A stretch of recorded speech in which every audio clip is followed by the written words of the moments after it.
Добрый день! Это видео мы сняли из окна автомобиля на известной дороге Аляска Хайвей.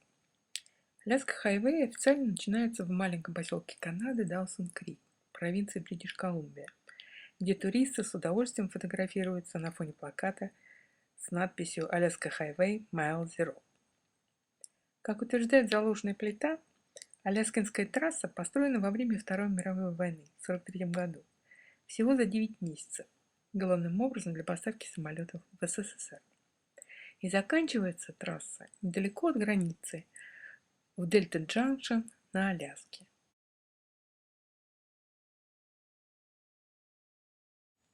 От Даусон-Крик строго на север до маленького поселка Форт Нельсон, что находится уже ближе к штату Юкон, Канада, дорога проходит по равнине. Стоит прекрасная солнечная погода, постоянно встречаются небольшие деревеньки, и ничто не напоминает, что мы находимся на знаменитой Аляскинской трассе. Настоящая дорога на Аляску начинается уже после поселения Форт Нельсон, когда дорога поворачивает на запад, и мы подъезжаем к скалистым горам. Здесь резко меняется пейзаж, равнины переходят в горы, дороги становятся пустынные, машины редкие. Даже маленькие поселения больше не встречаются на дороге. Часто многие часы мы оказываемся совсем одни на серпантине в горах, где стоит такой густой туман, что другие машины все равно не увидят. Как мы узнали позже, с погодой нам, оказывается, повезло. Кругом в это время в Канаде бушевали сильные пожары. И только благодаря дождю мы смогли здесь проехать. По дороге встречается много кемпингов по $15–30 за ночь, где вы можете поставить свою машину или палатку. Обычно они немноголюдны и расположены в особенных, очень красивых местах. Часто попадаются стада оленей, которые пасутся прямо на дороге. Около Уайтхерст, белая лошадь в переводе, дорога раздваивается, и на север, к другому пункту пересечения границы Канады с Аляской, идет не менее знаменитая трасса Клондайк, о котором я расскажу в следующем видео. Здесь начинается знаменитая река Юкон, которая петляет по всему штату Юкон, Канада, и пересекает американский штат Аляска почти пополам, впадая в Берингово море. На всем своем протяжении она судоходная, и только Уайтхерст очень порожистая. Именно это место описывает Джек Лондон в своих рассказах. Здесь, на Юконе, довольно часто встречаются медведи прямо на дороге. Обычно они, конечно, сторонятся людей, но здесь мы видели, как мамаша с 3 медвежатами спокойно гуляла прямо на лужайке перед бензоколонкой, не обращая ни на кого внимания. Как маленький медвежонок вырвал у местного жителя пакет с мусором около мусорного контейнера и убежал. Но больше всего поразило это то, что особенно это никого не удивляет. Часто попадаются также стада спокойно созерцающихся бизонов. В кемпинге очень уютно. Хотя там нет горячего душа и теплого туалета, как обычно принято в кемпингах США, но есть все самое необходимое. Особенно впечатляют потрясающие виды вокруг.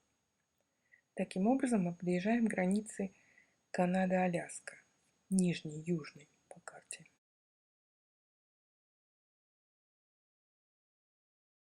Дорога на Аляске часто проходит вдоль рек, многочисленных озер. Вдали едва видны из-за постоянного смока высокие горы со снежными вершинами. Это горная цепь Врангеля, названная в честь нашего знаменитого соотечественника, исследователя адмирала Фердинанда фон Врангеля.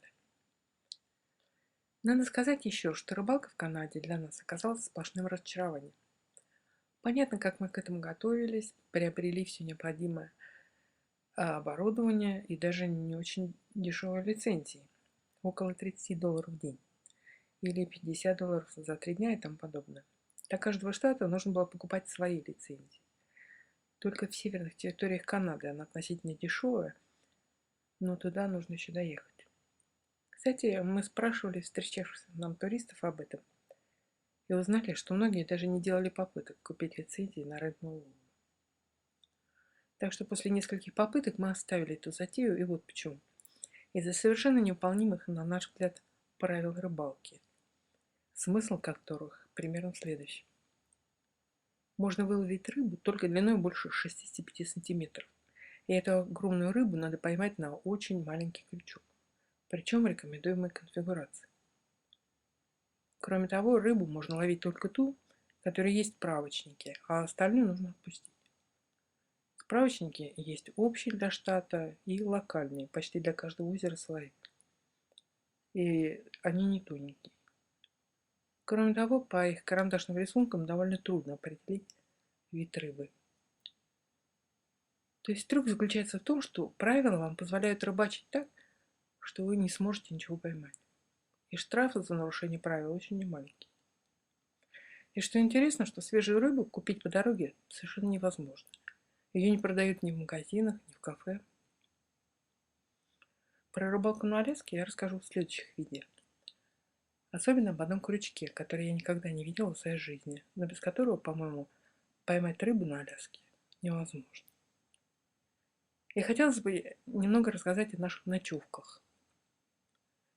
Несмотря на такие огромные просторы, как мне кажется странным, найти подходящее место для ночлега с своим трейлером надо еще постараться. Потому что либо земля и дороги кому-то принадлежат, либо, если вы все-таки что-нибудь найдете, там открытым текстом написано, что нельзя останавливаться ночью.